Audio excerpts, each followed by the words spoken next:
DJ Mukesh Manish की शानदार प्रस्तुति। आप सुन रहे हैं mix by DJ Mukesh Manish. Sandeep Babu singing bank Manish अकेला।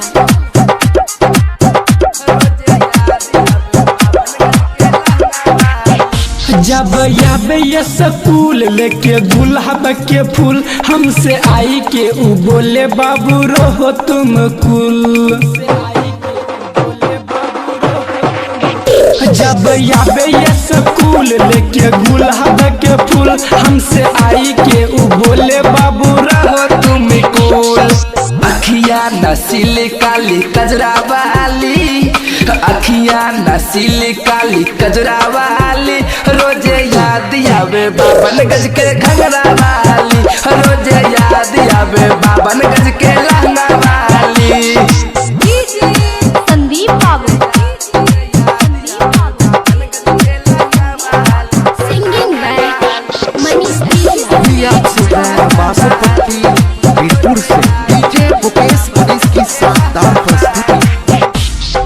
चेहरा गोराइल ओकर बाबे लंबे बाल, गोलिया पर तिल लागे देखे में बबाल। चेहरा गोराइल ओकर बाबे लंबे बाल, गलिया पर तिल लागे देखे में बबाल।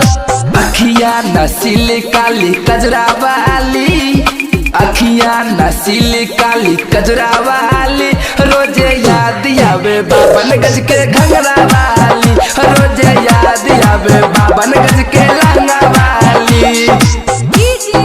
संदीप बाबू डीजे मुकेश मनीष की शानदार सिंगिंग बैक मनीष अकेला।